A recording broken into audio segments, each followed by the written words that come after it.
Upami kueh ali dibagikan ti bumi ieu nguliling balik deui ka dinya teh. Kadang-kadang ngagugahkeun anu sahur ku benjang.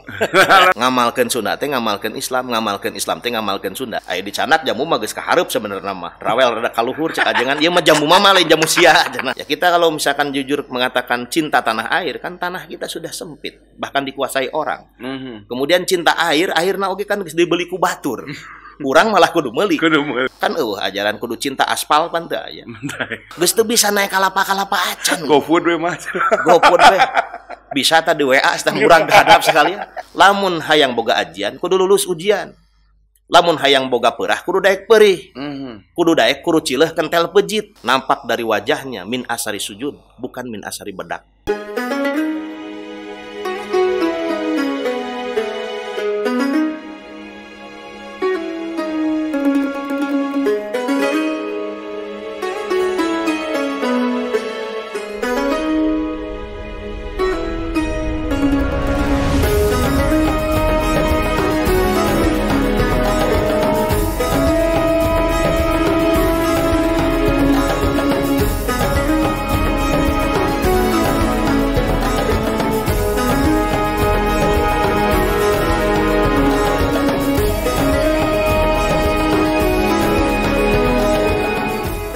Bismillahirrahmanirrahim. Assalamualaikum warahmatullahi wabarakatuh. Sampurasun, Ihwan Mandala TV. Senang sekali saya Big Dado Firmansyah pada kesempatan kali ini bisa kembali menjumpai Ihwan Mandala semuanya. Dan seperti biasa ini di Sarmada, sajian ringan hikmah Ramadan yang tayang setiap harinya jam 5 sore, hitung-hitung ngabuburit ya.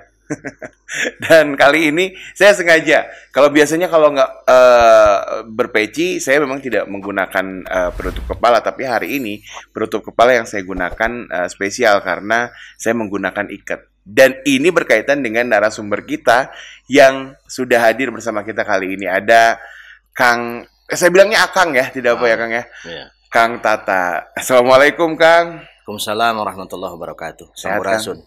Rambes. Sehat pangarsa? Alhamdulillah pangesto. Alhamdulillah. Nuju sibuk naon ayeuna? Nguriling jigat gerakan toap. Oh. Di kegiatan satu ke kegiatan yang lain. Oke. Apa saja kesibukan Akang sekarang yang masih digeluti, masih dijalani? Ya, sebagai akademisi tentu ngajar meskipun lewat daring. Ya. Tapi sebagai aktivis organisasi, saya juga menjalankan tugas dan fungsi di Majelis Ulama Indonesia Kota Bandung, diantaranya di LPTQ Purwakarta jadi ketua harian, kemudian di beberapa organisasi dakwah. Oke. Baik, Kang ngabagi waktosna sapertos kumaha tah?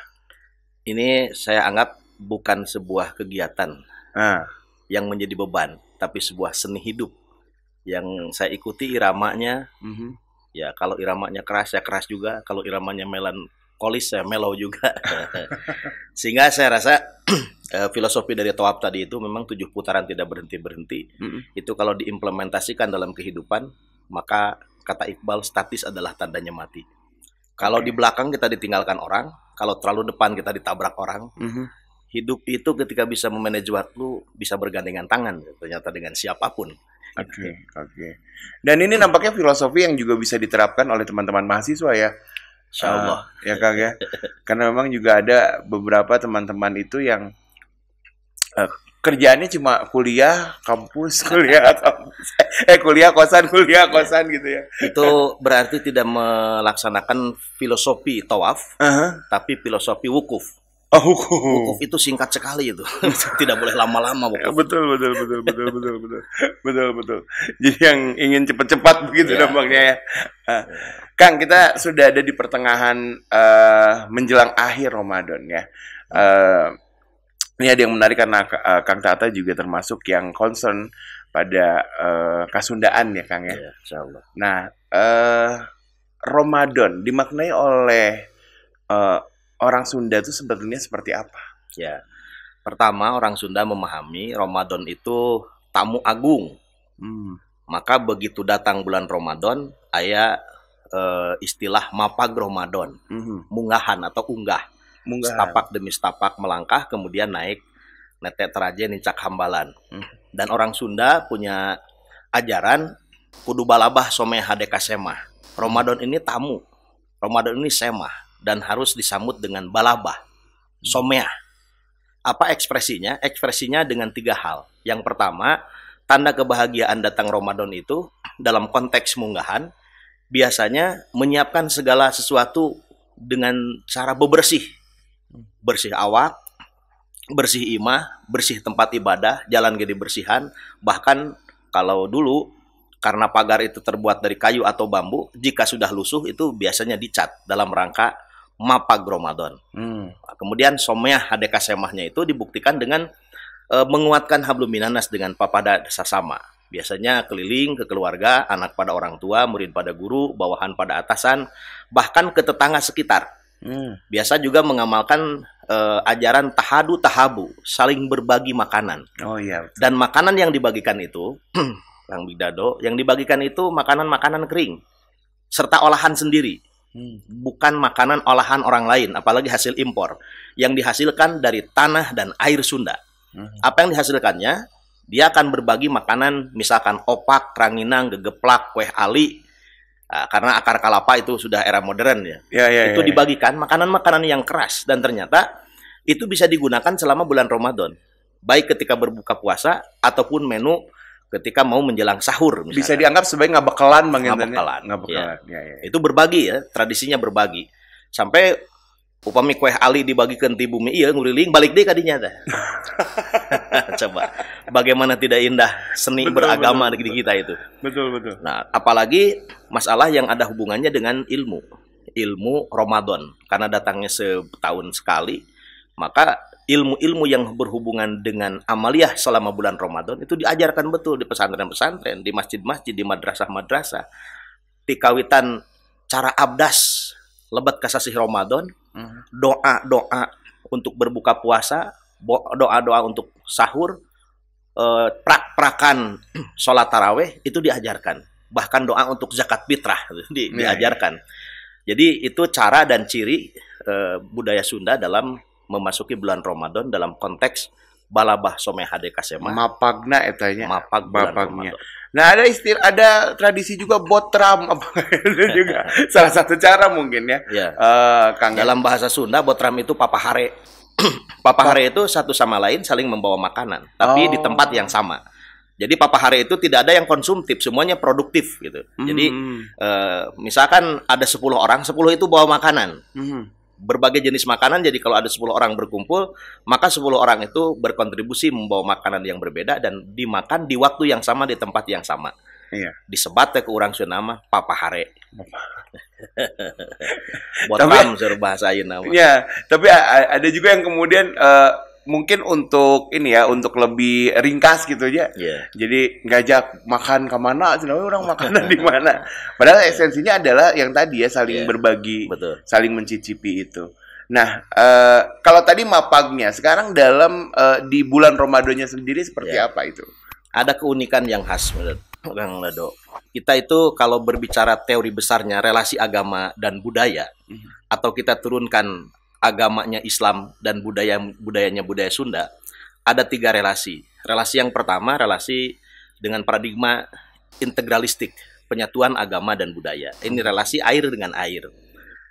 Sunda tidak dipahami sebagai sebuah etnik yang terbatas oleh sekat geografis, tapi dipahami sebagai sebuah ajaran.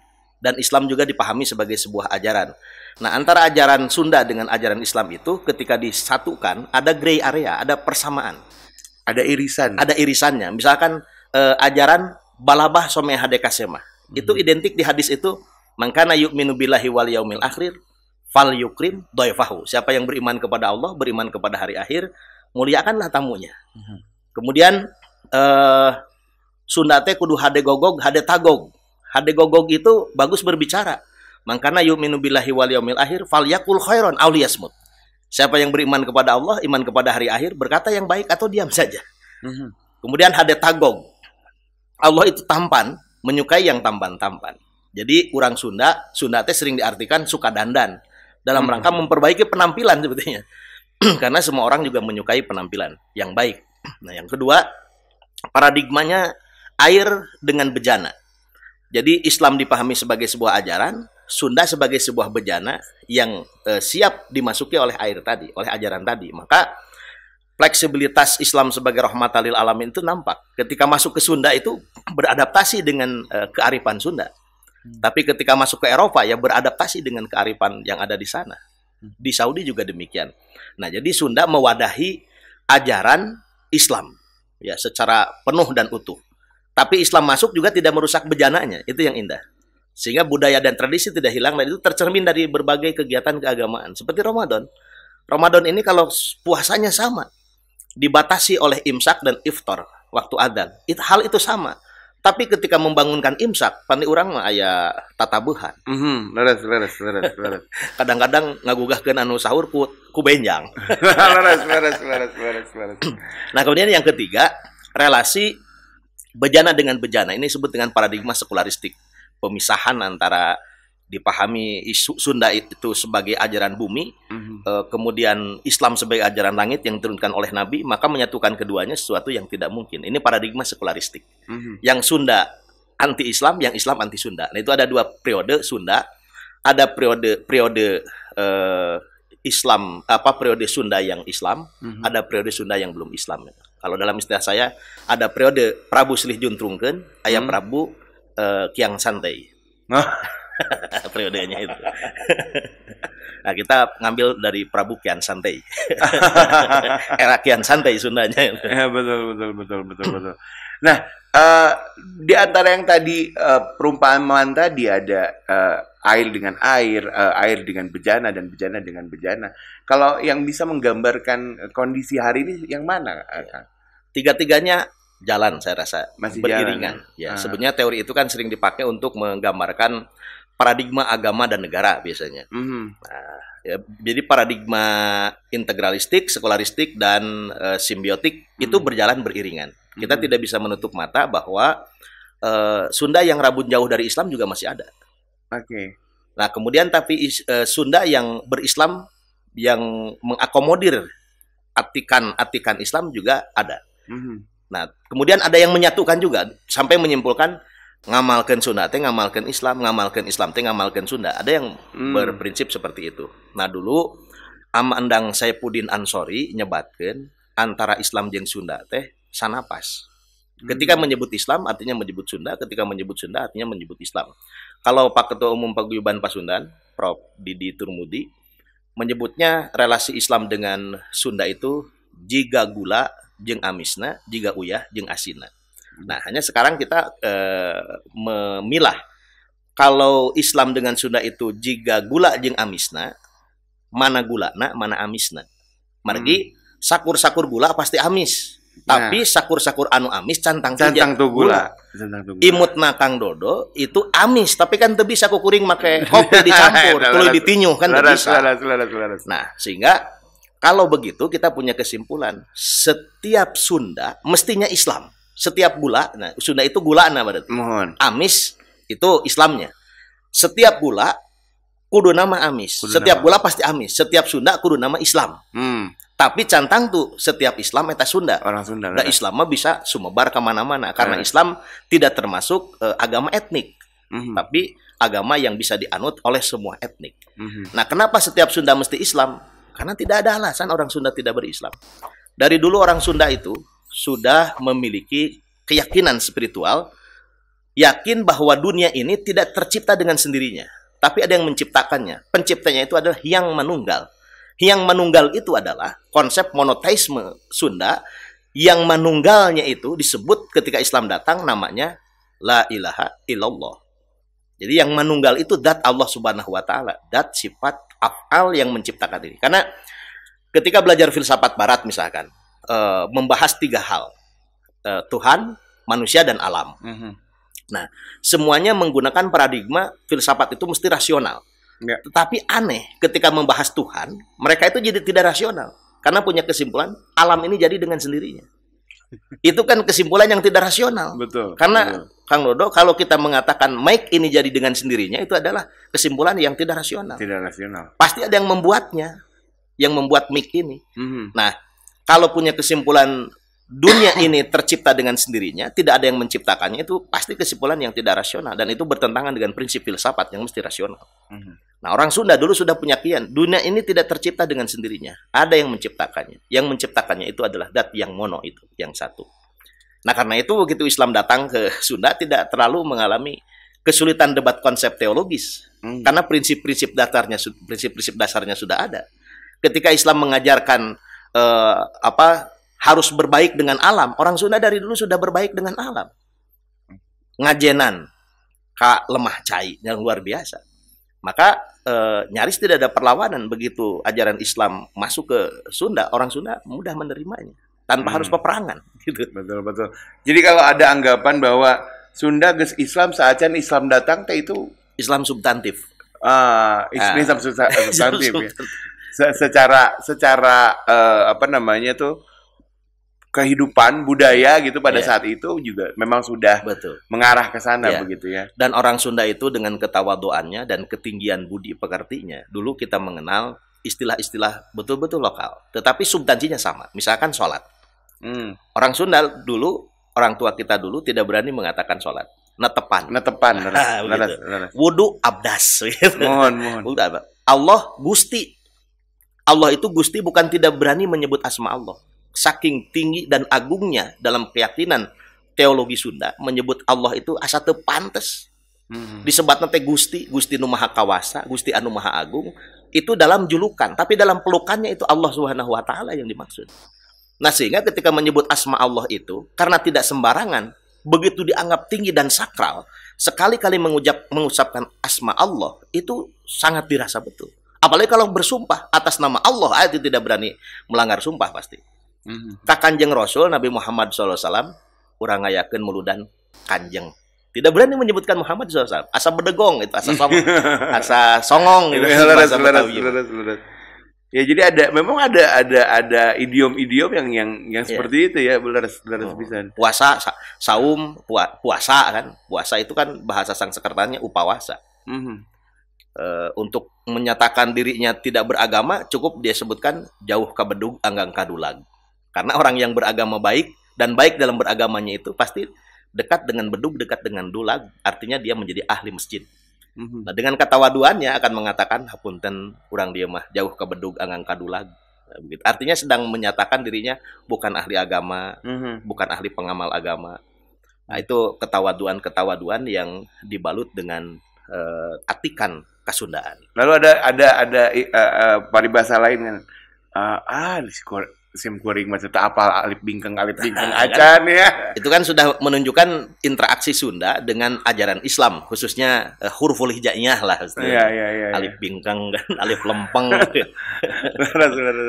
Lalu kita kembali lagi ke bagaimana kemudian puasa ini dimaknai oleh orang Sunda dan kebiasaan orang Sunda di bulan Ramadan begitu.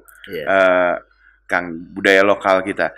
Ada yang kemudian ini menjadi nasional begitu, menunggu azan maghrib.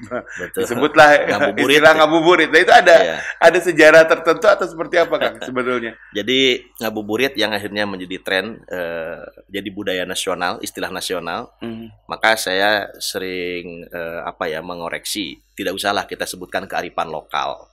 Karena semua kearifan itu bisa bersifat universal dan berlaku universal. Dulu bahasa lokal ngabuburit kan akhirnya diadopsi oleh menjadi bahasa nasional dan orang paham.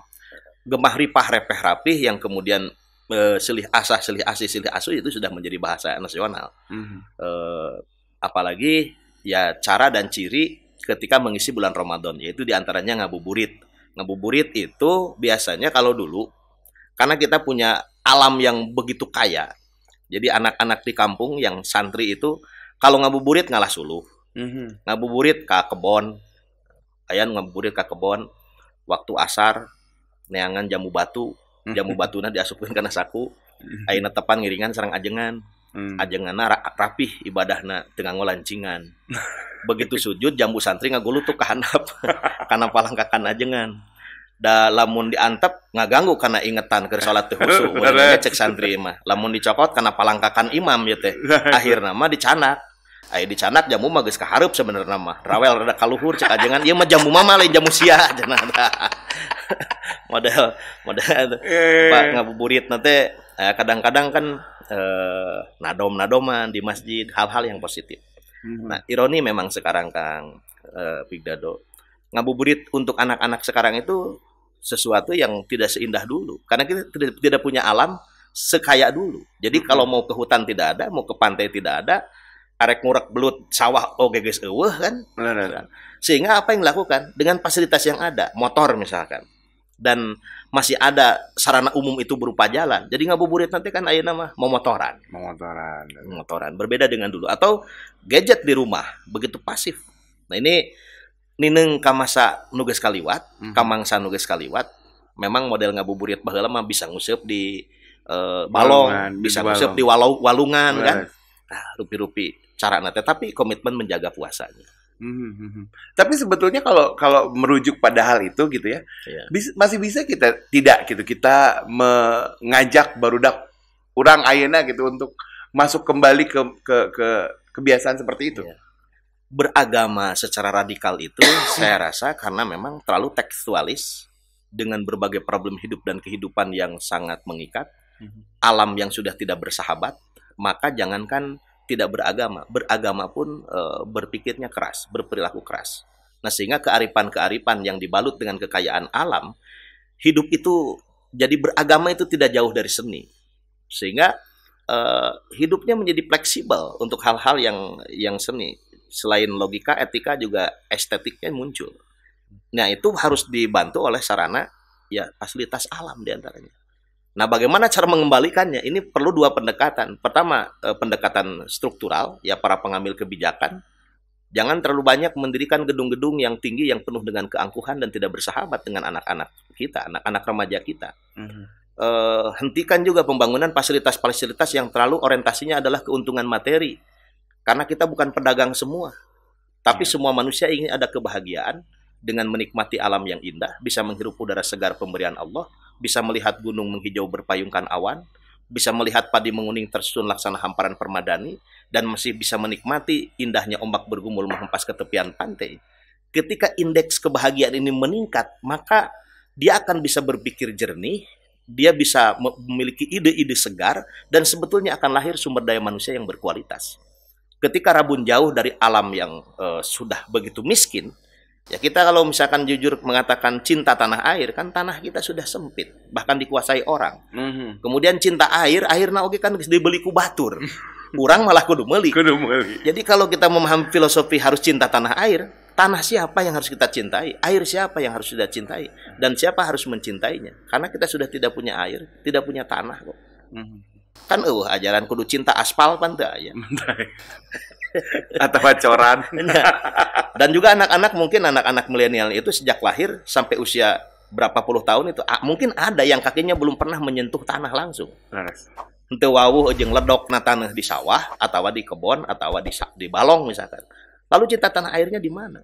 Akibat dia tidak menyatu dirinya dengan alam, dengan tanah yang asli definisi tanah, dengan air no definisi cai. Henteu pernah ngojay di walungan, sehingga tidak punya sense of belonging terhadap tanah airnya itu sendiri. Nah, ini terjadi di Malaysia, di Thailand misalkan. Orang Thailand bercerita, Pak, Phuket itu dulu bukit katanya, bukit mayoritas Islam. Nah, orang Melayu itu senang jual tanah. Ketika dijual yang belinya berbeda agama dan keyakinannya, berbeda budayanya. Lalu akhirnya mereka juga tersingkir. Karena tanahnya ketika dijual, tidak mungkin bisa dibeli lagi. Lalu dia tersingkir ke pinggiran-pinggiran. Itulah nasib Islam yang terpinggirkan itu. Jadi kalau kita sudah tidak cinta tanah air, tanah yang kita miliki, air yang kita miliki dijual, tidak akan punya sense of belonging terhadap tanah dan airnya. Yang dulu kita punya jargon hubul waton minal iman, cinta tanah air sebagian daripada iman itu. Susah ditumbuhkan, patriotisme, nasionalisme. Kalau kita pulang kampung, di zamannya kita mungkin masih bisa bantu kakek nenek kita naik kelapa untuk mengambil kelapa untuk sajikan bagi orang tua atau kakek neneknya. Kalau kita pulang kampung sekarang bawa anak kita, jang tuh kelapa di luhur, jigtai kan. Geus teu bisa naik kelapa acan. GoFood we mas. GoFood we. bisa tadi WA sedang murah hadap sekalian. Ini, ya saya mengkhawatirkan dari patriotisme, nasionalisme, kemudian ketika terjadi perang itu gimana? Kalau wong sieun ku orai, naik tuh bisa sieun labuh. Ini kan akhirnya lahir generasi-generasi yang secara fisik pun tidak sekuat dulu. Secara fisik pun tidak sekuat dulu. Nah, apalagi riadatun nafs, ya, olah jiwanya juga tidak ada karena tidak ada kuru cileuh kentel peujit. Karena dalam filosofi Sunda, kalau jadi manusia berkualitas, lamun hayang boga ajian, kudu lulus ujian. Lamun hayang boga perah, kudu daek perih. Kudu daek kuru cileuh kentel peujit. Sekarang kan susah filosofi itu diamalkan. Nah, sehingga lahir generasi-generasi yang mudah terhempas ombak dan badai. Oke. Berarti sebetulnya dikembalikan lagi pada generasi kita ya. Maksudnya ada will atau tidak untuk membuat generasi sekarang ini bisa merasakan apa yang pernah kita rasakan. Nah, sehingga yang kedua itu selain gerakan struktural, juga mesti ada gerakan kultural. Kita mulai dari diri kita sendiri. Kita mulai dari keluarga kita masing-masing. Kearifan-kearifan yang diwariskan oleh leluhur kita. Aki jeung nini urang nu kabeneran geus Islam sebenarnya mah. Itu luar biasa. Kang Big Dado, saya sering menyimak ya syair-syair lagu dalam bahasa Sunda. Itu sangat dalam. Cobi misalkan lagu Daun Pulus. Itu dalam sekali maknanya. Ketika saya cari dan saya lacak siapa penciptanya lagu ini, NN, no name. Berarti yang membuat karya itu orang yang sangat ikhlas, yang tidak butuh publikasi. Identitas penulisnya atau pengarangnya tidak harus terpublikasi, wajahnya tidak terpublikasi. Kalau kita belajar pada alim ulama, orang yang berdakwah di Sunda itu kadang sering mengenalkan nama daerahnya tapi tidak mengenalkan wajahnya. Beberapa ulama dikenal Mama Cibangkono, Mama Cibabat, Mama Sempur. Tidak mengenalkan namanya saja, tidak diperkenalkan. Dia sibuk mengenalkan ajaran Allah, tidak sibuk mengenalkan ajaran dirinya. Maka yang keluar adalah kaulang sakila, kata-kata berbobot, saciduh metu saucap nyata. Nampak dari wajahnya min asari sujud, bukan min asari bedak. Nah, sehingga bukan kaulang baligo yang keluar itu, tapi kaulang sakila tadi. Nah, ini berarti orang-orang yang ikhlas, yang hidupnya sudah seperti garam, sibuk menghadirkan rasa dan tidak sibuk menghadirkan warna. Oke. Kang, kalau tadi kita ngebahas tentang ngabuburit ya. Lalu ada lagi di Ramadan itu lilikuran, malam lilikuran. Nah, itu juga seperti apa tuh? Kalau ibadah dari awal sampai masuk pada bulan Ramadan dan kemudian menjelang akhir itu suatu kenikmatan yang Masya Allah luar biasa. Tidak semua orang bisa menjemput datangnya tamu Ramadan. Tidak semua orang bisa melaksanakan indahnya ibadah di bulan Ramadan. Sehingga ketika menjelang penghujung akhir Ramadan, itu suatu kenikmatan yang luar biasa. Dan seperti dalam Al-Quran surah Al-Kautsar itu Allah berfirman, Inna a'toina kal kautsar fasholli li rabbika wanhar. Ketika Allah sudah memberikan nikmat yang sangat banyak, Allah hanya menghimbau dua hal saja bagi para penerima nikmat itu. Fasholli li rabbika, salatlah semata-mata karena Tuhanmu, wanhar, dan melakukan sesembelihan, pepencitan. Maka dalam tradisi orang Sunda, ketika menjelang akhir Ramadan, dia akan membuktikan kebahagiaan itu wanhar dengan pepencitan. Biasanya mencit domba, mencit hayam, mencit munding, alah apa saja dipencit. Itu begitu sakral pepencitan itu karena diniatkan dalam wujud sebagai syukur kepada Allah Subhanahu wa taala, dan dagingnya biasa dibagikan. Nah, sekarang berbagi di akhir Ramadan, makanannya makanan yang siap saji. Betul. Paling bertahan samingguan bebeye misalkan kan langkung di saminggu mun saeutik masa beureun mun lobage matak nyeri kana beuteung. Nah, gitu. Nah, sehingga tidak akan bertahan berbulan-bulan. Berbeda dengan makanan yang kering-kering yang keras tadi di awal Ramadan. Nah, itu supaya bisa bermanfaat kurang lebih selama seminggu atau 10 hari lamanya. Karena setelah bulan Ramadan dilanjutkan dengan puasa Syawal.